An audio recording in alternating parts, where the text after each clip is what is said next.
കഴിഞ്ഞ ക്ലാസ്സിൽ നമ്മൾ അക്കൗണ്ടിങ് പ്രിൻസിപ്പിൾസ് എന്താണെന്നുള്ളതാണ് പറഞ്ഞത്. ഇന്നത്തെ ക്ലാസ്സിൽ അതുമായി ബന്ധപ്പെട്ട കുറച്ച് MCQ പ്രാക്ടീസ് ചെയ്യുകയാണ്. അതായത് ഫിനാൻഷ്യൽ അക്കൗണ്ടിങ്ങിലെ അക്കൗണ്ടിങ് പ്രിൻസിപ്പിൾസുമായി ബന്ധപ്പെട്ട കുറച്ച് ക്വസ്റ്റ്യൻസ് പ്രാക്ടീസ് ചെയ്യുകയാണ്. First question: according to the going concern concept a business entity should assumed to have. അതായത് ഗോയിങ് കൺസേൺ കൺസെപ്റ്റ് പ്രകാരം ബിസിനസ് എൻറ്റിറ്റി എന്ന് പറയുന്നത് എന്താണെന്നുള്ളതാണ്. അതായത് option A very short life, option B an indefinite life, option C a long life, option D none of the above. നമ്മൾ പറഞ്ഞിരുന്നു കഴിഞ്ഞ ക്ലാസ്സിൽ ഗോയിങ് കൺസേൺ കൺസെപ്റ്റ് എന്ന് പറയുന്നത് ബിസിനസ് എപ്പോഴും ഒരു ലോങ് ലൈഫ് ഉണ്ട് എന്നുള്ള അസംഷനിലാണ് നിലനിൽക്കുന്നത്, എക്സിസ്റ്റ് ചെയ്യുന്നത്. ആരും തന്നെ അടുത്ത വർഷം ബിസിനസ് പൂട്ടണം എന്നുള്ള ഉദ്ദേശത്തിൽ ഒരിക്കലും ഒരു ബിസിനസ് സ്റ്റാർട്ട് ചെയ്യില്ല. അതുകൊണ്ട് തന്നെ എല്ലാ ബിസിനസ്സുകളും ഒരു ലോങ് ലൈഫ് ഉണ്ട് എന്നുള്ള അസംഷനിലാണ് നിലനിൽക്കുന്നത്. അത് ആൻസർ ഓപ്ഷൻ സി ആണ്, എ ലോങ് ലൈഫ് എന്നുള്ളതാണ്. ഇനി രണ്ടാമത്തെ ക്വസ്റ്റ്യൻ എന്ന് പറയുന്നത് in the balance sheet contingent liability is shown because of. Balance ഷീറ്റിൽ കണ്ടിൻജൻറ്റ് ലയബിലിറ്റി കാണിക്കുന്നത് എന്ത് കാരണം കൊണ്ടാണ്? ഏത് പ്രിൻസിപ്പിൾ പ്രകാരമാണ് ബാലൻസ് ഷീറ്റിൽ കണ്ടിൻജൻറ്റ് ലയബിലിറ്റി കാണിക്കുന്നത് എന്താണെന്നുള്ളത് ജസ്റ്റ് ഒന്ന് പറയാം. കണ്ടിൻജൻറ്റ് ലയബിലിറ്റി എന്ന് പറയുന്നത് ഫ്യൂച്ചറിൽ നമുക്ക് ഉണ്ടായേക്കാവുന്ന ബാധ്യതയാണ് കണ്ടിൻജൻറ്റ് ലയബിലിറ്റി എന്ന് പറയുന്നത്. ഒരു എക്സാമ്പിൾ പറയുകയാണെങ്കിൽ, ഇപ്പോൾ നമ്മുടെ കമ്പനിക്കെതിരെ, നമ്മുടെ ബിസിനസ്സിനെതിരെ ഒരു കസ്റ്റമർ അല്ലെങ്കിൽ വേറൊരു ബിസിനസ് കേസ് കൊടുത്തിട്ടുണ്ട്, നഷ്ടപരിഹാരത്തിന് കേസ് കൊടുത്തിട്ടുണ്ട്. നമുക്ക് എഗെയിൻസ്റ്റ് ആയിട്ടാണ് കേസ് വരുന്നതെന്നുണ്ടെങ്കിൽ നമ്മൾ 1 കോടി അല്ലെങ്കിൽ 2 കോടി അല്ലെങ്കിൽ എന്തെങ്കിലും ഒരു എമൗണ്ട്, നമ്മൾ വലിയൊരു എമൗണ്ട് ചിലപ്പോൾ നമുക്ക് നഷ്ടപരിഹാരമായിട്ട് കൊടുക്കേണ്ടി വരും എന്നുണ്ടെങ്കിൽ അത് നമ്മുടെ കണ്ടിൻജൻറ്റ് ലയബിലിറ്റിയാണ്. ഈ കണ്ടിൻജൻറ്റ് ലയബിലിറ്റിയെ നമ്മൾ ബാലൻസ് ഷീറ്റിൻ്റെ ഫുട് നോട്ടിൽ കാണിക്കുന്നുണ്ട്. ഇതേത് പ്രിൻസിപ്പിൾ പ്രകാരമാണ് കാണിക്കുന്നത്? അതായത് ഓപ്ഷൻ കൊടുത്തിരിക്കുന്നത് convention of disclosure, convention of materiality, convention of consistency, none of the above. Answer option A ആണ്, കൺവെൻഷൻ ഓഫ് ഡിസ്ക്ലോഷർ ആണ്. കാരണം എന്താണെന്ന് വെച്ച് കഴിഞ്ഞാൽ ഇത് ഫുൾ ഡിസ്ക്ലോഷർ പ്രിൻസിപ്പിൾ പ്രകാരമാണ് വരുന്നത്. ഫുൾ ഡിസ്ക്ലോഷർ പ്രിൻസിപ്പിൾ പറയുന്നത് എന്താണെന്ന് വെച്ച് കഴിഞ്ഞാൽ ബിസിനസ്സുമായി ബന്ധപ്പെട്ട എല്ലാ മെറ്റീരിയൽ ഫാക്റ്റുകളും, അതായത് സിഗ്നിഫിക്കൻ്റ് ആയിട്ടുള്ള എല്ലാ മാറ്ററുകളും എന്ത് ചെയ്തിരിക്കണം? ബിസിനസ്സിൻ്റെ അക്കൗണ്ട്സുകളിൽ കാണിച്ചിരിക്കണം എന്നുള്ളതാണ് ഈ പറയുന്ന ഫുൾ ഡിസ്ക്ലോഷർ പ്രിൻസിപ്പിൾ എന്ന് പറയുന്നത്. ഇത്രയേ ഉള്ളൂ. ഫുൾ ഡിസ്ക്ലോഷർ പ്രിൻസിപ്പിൾ എന്ന് പറഞ്ഞാൽ എല്ലാ പ്രധാനപ്പെട്ട മെറ്റീരിയൽ ഫാക്റ്റുകളും ബിസിനസ്സിൻ്റെ അക്കൗണ്ട്സിൽ കാണിച്ചിരിക്കണം എന്നുള്ളതാണ്. ദെൻ മൂന്നാമത്തെ ക്വസ്റ്റ്യൻ ഇതാണ്: revenue is considered as earning when. Revenue earning ആയിട്ട് എപ്പോഴാണ് കൺസിഡർ ചെയ്യേണ്ടത്? Sale is affected, production is done, cash is received, none of the above. അതായത് റവന്യൂ റെക്കഗ്നീഷൻ പ്രിൻസിപ്പിളാണ് ഇവിടുത്തെ ക്വസ്റ്റ്യൻ ആയിട്ട് വന്നിരിക്കുന്നത്. എപ്പോഴാണ് ഒരു റവന്യൂ നമ്മൾ ഏണിംഗ് ആയിട്ട് കൺസിഡർ ചെയ്യേണ്ടത്? സെയിൽ നടക്കുമ്പോഴാണോ, പ്രൊഡക്ഷൻ നടക്കുമ്പോഴാണോ, ക്യാഷ് കിട്ടുമ്പോഴാണോ, അതല്ല നൺ ഓഫ് ദി അബോവ് ആണോ? ആൻസർ ഓപ്ഷൻ എ ആണ്, സെയിൽ ഈസ് ഇഫക്റ്റഡ്. അതായത് ക്യാഷ് കിട്ടിയിട്ടില്ല, ക്യാഷ് റിസീവ് ചെയ്തിട്ടില്ല എന്നുണ്ടെങ്കിലും എപ്പോഴാണോ ആ സെയിൽ നടന്നത്, അതായത് ആ സമയത്താണ് നമ്മൾ റവന്യൂ റെക്കഗ്നീഷൻ കാണിക്കേണ്ടത്. അത് റവന്യൂ റിയലൈസേഷൻ കൺസെപ്റ്റ് പ്രകാരമാണ് ഈ ക്വസ്റ്റ്യൻ വന്നിരിക്കുന്നത്. ഇനി നാലാമത്തെ ക്വസ്റ്റ്യൻ ഇതാണ്: accounting does not record non financial transactions because of which accounting principle. അക്കൗണ്ടിങ്ങിൽ നോൺ ഫൈനാൻഷ്യൽ ട്രാൻസാക്ഷൻസ്, അതായത് പണപരമായി അല്ലാത്ത ഇടപാടുകൾ റെക്കോർഡ് ചെയ്യുന്നില്ല. ഇതേത് പ്രിൻസിപ്പിൾ പ്രകാരമാണ്? അതിൽ option A accrual concept, option B entity concept, option C measurement concept, അതായത് money measurement concept, option D none of the above. Answer option C ആണ്, മണി മെഷർമെൻറ്റ് കൺസെപ്റ്റ്. ഒന്നുകൂടി പറയാം, മണി മെഷർമെൻറ്റ് കൺസെപ്റ്റ് പ്രകാരം പണത്തിൻ്റെ ഭാഷയിൽ, അതായത് ഫൈനാൻഷ്യൽ ട്രാൻസാക്ഷൻസ് മാത്രമേ നമ്മൾ എന്ത് ചെയ്യുള്ളൂ? റെക്കോർഡ് ചെയ്യാൻ പാടുള്ളൂ എന്നുള്ളതാണ്, അക്കൗണ്ടിങ്ങിൽ കാണിക്കാൻ പാടുള്ളൂ എന്നുള്ളതാണ് മണി മെഷർമെൻറ്റ് കൺസെപ്റ്റ് പ്രകാരം പറയുന്നത്. ഇനി അഞ്ചാമത്തെ ക്വസ്റ്റ്യൻ എന്ന് പറയുന്നത് which concepts states that even the owner of the capital may be treated as a creditor of the business. അതായത് ഒരു ബിസിനസ്സിൻ്റെ ക്യാപിറ്റൽ എന്ന് പറയുന്നത്, ഓണർ കൊണ്ടുവരുന്ന ക്യാപിറ്റൽ ബിസിനസ്സിൽ ലയബിലിറ്റി ആയിട്ട് അല്ലെങ്കിൽ ഒരു ക്രെഡിറ്ററായിട്ട് നമ്മൾ ട്രീറ്റ് ചെയ്യണം എന്ന് പറയുന്ന പ്രിൻസിപ്പിൾ ഏതാണ്? അതിൽ option A money measurement, option B cost concept, option C business entity, option D none of the above. Answer option C ആണ്, ബിസിനസ് എൻറ്റിറ്റി കൺസെപ്റ്റ്.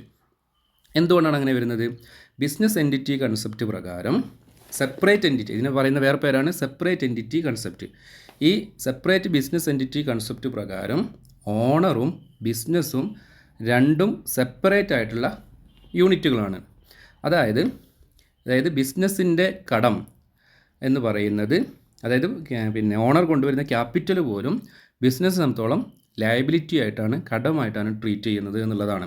അതായത് ബിസിനസ്സിൻ്റെ എക്സ്പെൻസ് ഒരിക്കലും ഓണറുടെ എക്സ്പെൻസ് ആയിട്ട് എന്ത് ചെയ്യാൻ പാടില്ല, മിക്സ് ചെയ്യാൻ പാടില്ല എന്നുള്ളതാണ്. രണ്ടും സെപ്പറേറ്റ് എക്സിസ്റ്റൻസ് ഉണ്ട് എന്നുള്ളതാണ് ബിസിനസ് എൻറ്റിറ്റി കൺസെപ്റ്റ് പ്രകാരം പറയുന്നത്. ദെൻ ആറാമത്തെ ക്വസ്റ്റ്യൻ ഇതാണ്, appending notes to the financial statement as per dash convention. അതായത് നമ്മൾ ഫിനാൻഷ്യൽ സ്റ്റേറ്റ്മെൻറ്റിൽ ഇപ്പോൾ ബാലൻസ് ഷീറ്റിലൊക്കെ നമ്മൾ എന്ത് ചെയ്യാണ്, അപ്പൻഡിങ് നോട്ട്സ് കൊടുക്കുന്നത് ഏത് പ്രിൻസിപ്പിൾ പ്രകാരമാണ്? നമ്മൾ നേരത്തെ പറഞ്ഞു ഫുട് നോട്ടൊക്കെ കൊടുക്കുന്നത് ഫുൾ ഡിസ്ക്ലോഷർ പ്രിൻസിപ്പിളാണ്. അതുതന്നെയാണ് ഇവിടെ വരുന്നത്. ആൻസർ ഒന്നാമത്തത് ഓപ്ഷൻ ഇതാണ്, conservatism. Option B disclosure. Option C consistency. Option D materiality. Answer option B ആണ്, ഡിസ്ക്ലോഷർ അല്ലെങ്കിൽ ഫുൾ ഡിസ്ക്ലോഷർ. അങ്ങനെയാണ് അതിൻ്റെ പ്രിൻസിപ്പിൾ പറയുന്നത്, ഫുൾ ഡിസ്ക്ലോഷർ പ്രിൻസിപ്പിൾ എന്നാണ്. ഇതിൽ ഷോർട്ടായിട്ട് കൊടുത്തേ ഉള്ളൂ. Option B full disclosure principle എന്നുള്ളതാണ്. അതായത് അപ്പൻഡിങ് നോട്ട്സ് കൊടുക്കുന്നത്, ഫിനാൻഷ്യൽ സ്റ്റേറ്റ്മെൻറ്റിൻ്റെ അപ്പൻഡിങ് നോട്ട്സ് കൊടുക്കുന്നത് ഇത്ര ആലോചിച്ചാൽ മതി. ഫുൾ ഡിസ്ക്ലോഷർ പ്രിൻസിപ്പിൾ പ്രകാരം പറയുന്നത് എല്ലാ മെറ്റീരിയൽ ഫാക്റ്റുകളും അക്കൗണ്ടിങ്ങിൽ കാണിച്ചിരിക്കണം എന്നുള്ളതാണ്. അതുകൊണ്ട് തന്നെ അപ്പൻഡിങ് നോട്ട്സ് കാണിക്കുന്നത് ഏത് പ്രിൻസിപ്പിൾ പ്രകാരമാണ്? ഫുൾ ഡിസ്ക്ലോഷർ പ്രിൻസിപ്പിൾ പ്രകാരമാണ്. ഓക്കെ, അടുത്ത ക്വസ്റ്റ്യൻ, ഏഴാമത്തെ ക്വസ്റ്റ്യൻ ഇതാണ്, accounting of a pen as an expense and not as an asset is due to convention. അതായത് ഏത് പ്രിൻസിപ്പിൾ പ്രകാരമാണ് നമ്മളൊരു പെന്ന് വാങ്ങുമ്പോൾ അത് എക്സ്പെൻസ് ആയിട്ടാണ് ട്രീറ്റ് ചെയ്യുക, അല്ലേ? സ്റ്റേഷനറി വാങ്ങി എന്നുള്ള എക്സ്പെൻസ് ആയിട്ടാണ് ട്രീറ്റ് ചെയ്യുക. ഒരിക്കലും ഒരു പെന്നിനെ നമ്മൾ അസറ്റായിട്ട് ട്രീറ്റ് ചെയ്യുന്നില്ല. അത് ഏത് പ്രിൻസിപ്പിൾ പ്രകാരമാണ്? അതിൻ്റെ option A materiality. Option B conservatism. Option C consistency. Option D full disclosure. Answer option A ആണ്, മെറ്റീരിയാലിറ്റി പ്രിൻസിപ്പിൾ. പ്രത്യേകം ശ്രദ്ധിക്കുക, മെറ്റീരിയാലിറ്റി പ്രിൻസിപ്പിൾ എന്ന് പറയുന്നത് ഇൻസിഗ്നിഫിക്കൻ്റ് ആയിട്ടുള്ള ഇമ്മെറ്റീരിയൽ ഫാക്റ്റുകൾ ഇഗ്നോർ ചെയ്യണം എന്നുള്ളതാണ്. അതായത് ഒരു പെന്നിനെയൊന്നും ഒരു ആസ്തിയായിട്ട് കണക്കാക്കാൻ കഴിയില്ല, അത് സ്റ്റേഷനറി എക്സ്പെൻസ് ആയിട്ട് കണക്കാക്കണം. ഇത് ഇത്രയേ ഉള്ളൂ. ഇമ്മെറ്റീരിയൽ ഫാക്റ്റ് പ്രിൻസിപ്പിൾ ഇതാണ്, മെറ്റീരിയാലിറ്റി പ്രിൻസിപ്പിളാണ്. പക്ഷെ പറയുന്നതാണ് ഇമ്മെറ്റീരിയൽ ഫാക്റ്റ്, പ്രാധാന്യമില്ലാത്ത, സിഗ്നിഫിക്കൻ്റ് അല്ലാത്ത, ഇൻസിഗ്നിഫിക്കൻ്റ് ആയിട്ടുള്ള കാര്യങ്ങൾ നമ്മൾ ഇഗ്നോർ ചെയ്യണം. അതൊന്നും അക്കൗണ്ടിങ്ങിൽ അതിൻ്റെ പ്രാധാന്യത്തിൽ മാത്രമേ റെക്കോർഡ് ചെയ്യാൻ പാടുള്ളൂ, അല്ലാത്തത് ഇഗ്നോർ ചെയ്യണം എന്നുള്ളതാണ് ഇവിടെ പറയുന്നത്. അതാണ് മെറ്റീരിയാലിറ്റി പ്രിൻസിപ്പിൾ എന്ന് പറയുന്നത്. ദെൻ അടുത്തത് എട്ടാമത്തെ ക്വസ്റ്റ്യൻ ഇതാണ്, following the written down value method of depreciation on a particular is because of dash convention. ഇത്രയേ ഉള്ളൂ. അതായത് റിട്ടൺ ഡൗൺ വാല്യൂ മെത്തേഡ്, ഡിപ്രീസിയേഷൻ്റെ written down value method follow ചെയ്യുന്നു ഓൺ പർട്ടിക്കുലർ പീരീഡ് ആണ് കേട്ടോ. അതായത് ഒരു പർട്ടിക്കുലർ പീരീഡുകളിൽ റിട്ടൺ ഡൗൺ വാല്യൂ മെത്തേഡ് തന്നെ ഫോളോ ചെയ്യുന്നു, ഡിപ്രീസിയേഷൻ്റെ ഒരേ മെത്തേഡ് തന്നെ ഫോളോ ചെയ്യുന്നു. എന്തുകൊണ്ടാണ്? ഏത് പ്രിൻസിപ്പിൾ പ്രകാരമാണ്? അത് കൺസിസ്റ്റൻസി പ്രിൻസിപ്പിളാണ് ആൻസർ ആയിട്ട് വരിക. ഇതിൽ ഓപ്ഷൻ എ കൺസർവേറ്റീവ്സ് ഉണ്ട്, ഓപ്ഷൻ ബി കൺസിസ്റ്റൻസി ഉണ്ട്, ഓപ്ഷൻ സി മെറ്റീരിയാലിറ്റി ഉണ്ട്, ഓപ്ഷൻ ഡി ഫുൾ ഡിസ്ക്ലോഷർ ഉണ്ട്. ആൻസർ കൺസിസ്റ്റൻസിയാണ്, ഓപ്ഷൻ ബി കൺസിസ്റ്റൻസി പ്രിൻസിപ്പിളാണ്. ഇത്ര മനസ്സിലാക്കി വെക്കുക. കൺസിസ്റ്റൻസി പ്രിൻസിപ്പിൾ എന്ന് പറയുന്നത് ബിസിനസ്സിൽ സ്ഥിരത ഉണ്ടാവണം.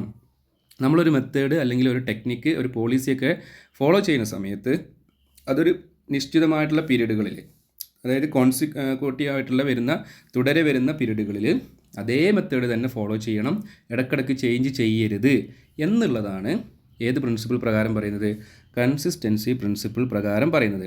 അതായത് എക്സാമ്പിൾ പറയുകയാണെങ്കിൽ, ഇപ്പോൾ നമ്മൾ ഡിപ്രീസിയേഷൻ കാണാൻ വേണ്ടി ഈ വർഷം റിട്ടൺ ഡൗൺ വാല്യൂ മെത്തേഡ് ഉപയോഗിക്കുന്നു, അടുത്ത വർഷം സ്ട്രൈറ്റ് ലൈൻ ഉപയോഗിക്കുന്നു, അടുത്ത വർഷം വീണ്ടും റിട്ടൺ ഡൗൺ ഉപയോഗിക്കുന്നു. അങ്ങനെ ആകുമ്പോൾ അവിടെ എന്തില്ല? കൺസിസ്റ്റൻസി ഇല്ല എന്നുള്ളതാണ്. അപ്പോൾ അങ്ങനെ ചെയ്യരുത് എന്നുള്ളതാണ് കൺസിസ്റ്റൻസി പ്രിൻസിപ്പിൾ പ്രകാരം പറയുന്നത്. ഇനി ഒമ്പതാമത്തെ ക്വസ്റ്റ്യൻ എന്താണ്? Valuation of stock is done at lower of cost or market value because.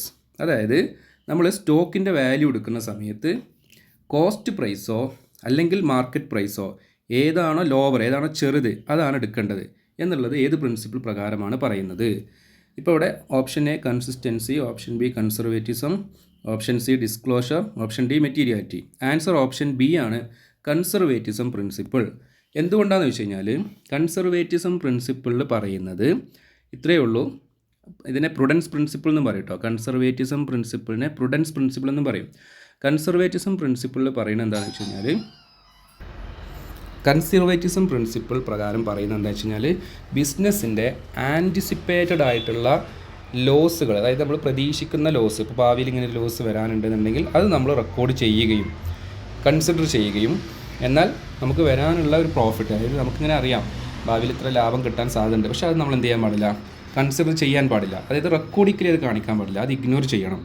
അതായത് ഒന്നുകൂടി പറഞ്ഞുതരാം, ആൻറ്റിസിപ്പേറ്റഡ് ലോസിനെ കൺസിഡർ ചെയ്യുകയും ആൻറ്റിസിപ്പേറ്റഡ് ഗെയിനിനെ കൺസിഡർ ചെയ്യാതിരിക്കുകയും ചെയ്യുക എന്നുള്ളതാണ് കൺസർവേറ്റിസം പ്രിൻസിപ്പിളിൽ പറയുന്നത്. അപ്പോൾ ഇവിടെ നമുക്കറിയാം, നമ്മുടെ സ്റ്റോക്കിൻ്റെ വില മാർക്കറ്റ് പ്രൈസും കോസ്റ്റ് പ്രൈസും കമ്പയർ ചെയ്യുമ്പോൾ ലോവർ വാല്യൂ എടുക്കണം എന്നാണ് ഇവിടെ പറയുന്നത്. എന്തുകൊണ്ടാണെന്ന് വെച്ച് കഴിഞ്ഞാൽ, ചിലപ്പോൾ നമ്മൾ നോക്കുന്ന സമയത്ത് മാർക്കറ്റ് പ്രൈസേക്കാരൻ കൂടുതൽ നിൽക്കുന്നത്, നമ്മൾ മാർക്കറ്റ് പ്രൈസ് കാണിച്ചാൽ അവിടെ നമുക്ക് ഒരു ആൻറ്റിസിപ്പേറ്റഡ് ഗെയിൻ വരുന്നുണ്ട്. ആ ആൻറ്റിസിപ്പേറ്റഡ് ഗെയിൻ വരാതിരിക്കുക എന്നുള്ളതാണ് ഇവിടെ ലോവർ വാല്യൂ എടുക്കുക എന്നുള്ളത് കൊണ്ട് ഉദ്ദേശിക്കുന്നത്. അപ്പോൾ ഇത്രയേ ഉള്ളൂ. Valuation of closing stock market price or cost price whichever is less എന്ന് കാണുകയാണെങ്കിൽ അത് കൺസർവേറ്റിസം പ്രിൻസിപ്പിളാണ്. അതേപോലെ തന്നെ അടുത്ത ക്വസ്റ്റ്യൻ നോക്കുക. മേക്കിംഗ് പ്രൊവിഷൻ ഫോർ ഡൗട്ട്ഫുൾ ഡെപ്റ്റ് is as per dash convention. അതായത് നമ്മൾ പ്രൊവിഷൻ ഫോർ ബാഡ് ഡെപ്റ്റ് ഒക്കെ ക്രിയേറ്റ് ചെയ്യുന്നത് ഏത് പ്രിൻസിപ്പിൾ പ്രകാരമാണ്? അതിൻ്റെ ആൻസറും ഓപ്ഷൻ സി ആണ്, കൺസർവേറ്റിസം പ്രിൻസിപ്പിളാണ്. അവിടെ ഇതാണ്, നമുക്ക് ബാഡ് ഡെപ്റ്റ് കിട്ടൂല എന്നുള്ള സംശയമാണ്. അത് നമ്മൾ മുൻകൂട്ടി കണ്ടിട്ട് എന്ത് ചെയ്യുക, അവിടെ ഒരു പ്രൊവിഷൻ ക്രിയേറ്റ് ചെയ്യുക. ഇങ്ങനെ ചെയ്യുന്നത് നമ്മൾ ആ ആൻറ്റിസിപ്പേറ്റഡ് ലോസിനെ കൺസിഡർ ചെയ്യുന്നതാണ്. അതുകൊണ്ട് തന്നെ അത് കൺസർവേറ്റിസം പ്രിൻസിപ്പിളാണ്. ആൻസർ ഓപ്ഷൻ സി ആണ്, കൺസർവേറ്റിസം പ്രിൻസിപ്പിൾ. ഇനി 11ാമത്തെ ക്വസ്റ്റ്യൻ ഇതാണ്. Contingent liability shown in the balance sheet. Contingent liability balance ഷീറ്റിൽ കാണിക്കുന്നത് ഓൾറെഡി നമ്മൾ പറഞ്ഞ ക്വസ്റ്റ്യൻ ആണ്, ഓപ്ഷൻ ഡി ആണ്, ഫുൾ ഡിസ്ക്ലോഷർ പ്രിൻസിപ്പിളാണ്. അടുത്ത question, accounting principles are generally based on. Accounting principles അടിസ്ഥാനപരമായിട്ട് പൊതുവായിട്ട് എന്തിനെ അടിസ്ഥാനപ്പെടുത്തിയിട്ടുള്ളതാണ്? Option A subjectivity, option B practicability, option C objectivity, option D convenience in recording. Answer practicability ആണ്. ദെൻ അടുത്ത ക്വസ്റ്റ്യൻ ഇതാണ്. According to money measurement concept the following will be record in the books of accounts of the business. അതായത് money measurement concept പ്രകാരം താഴെ തന്നിരിക്കുന്നവയിൽ ഏതാണ് record ചെയ്യുക എന്നുള്ളതാണ്. നമ്മൾ ആദ്യമേ പറഞ്ഞിട്ടുണ്ട്, മണി മെഷർമെൻറ്റ് കൺസെപ്റ്റ് പ്രകാരം ഫൈനാൻഷ്യൽ ടേംസുള്ള അല്ലെങ്കിൽ മണി ടേംസ് ഉള്ളത് മാത്രമേ എന്ത് ചെയ്യാൻ പാടുള്ളൂ, റെക്കോർഡ് ചെയ്യാൻ പാടുള്ളൂ. ഒന്ന് value of plant and machinery, രണ്ടാമത്തെ ക്വാളിറ്റി ഓഫ് കമ്പനി ഗുഡ്സ്, മൂന്നാമത്തെ യൂട്ടിലിറ്റി ഓഫ് മാനേജേഴ്സ്, പിന്നുള്ളത് ഹെൽത്ത് ഓഫ് ഡയറക്ടർ. ഇതിൽ നമുക്കറിയാം ആദ്യത്തെ ഓപ്ഷൻ എ മാത്രമാണ് മണി മെഷർമെൻ്റ് ഉള്ളത്, value of plant and machinery എന്നുള്ളത്. അപ്പോൾ അത് മാത്രമേ റെക്കോർഡ് ചെയ്യുന്നുള്ളൂ, ബാക്കിയുള്ളതിലൊന്നും ഇൻ ടേംസ് ഓഫ് മണി അല്ല. അതുകൊണ്ട് ഒന്നാമത്തെ ഓപ്ഷൻ മാത്രമാണ് അവിടെ റെക്കോർഡ് ചെയ്യുന്നത്. ഇനി 14ാമത്തെ ക്വസ്റ്റ്യൻ ഇതാണ്. The convention of prudence. Prudence എന്ന് പറഞ്ഞു കഴിഞ്ഞാൽ നമ്മൾ പറഞ്ഞു എന്താണ്, കൺസർവേറ്റിസം പ്രിൻസിപ്പിളാണ്. The convention of prudence when applied to the balance sheet results. എന്താണ് കൺസർവേറ്റിസം പ്രിൻസിപ്പിൾ നമ്മൾ അപ്ലൈ ചെയ്യുമ്പോൾ ബാലൻസ് ഷീറ്റിൽ അതിൻ്റെ റിസൾട്ട് എന്തായിരിക്കും? ഓവർ സ്റ്റേറ്റ്മെൻറ്റ് ഓഫ് അസറ്റ് ആണോ, അണ്ടർ സ്റ്റേറ്റ്മെൻറ്റ് ഓഫ് ലയബിലിറ്റി ആണോ, അണ്ടർ സ്റ്റേറ്റ്മെൻറ്റ് ഓഫ് അസറ്റ് ആണോ, ഓവർ സ്റ്റേറ്റ്മെൻറ്റ് ഓഫ് ലയബിലിറ്റി ആണോ? ആൻസർ സി ആണ്, അണ്ടർ സ്റ്റേറ്റ്മെൻറ്റ് ഓഫ് അസറ്റ് ആണ്.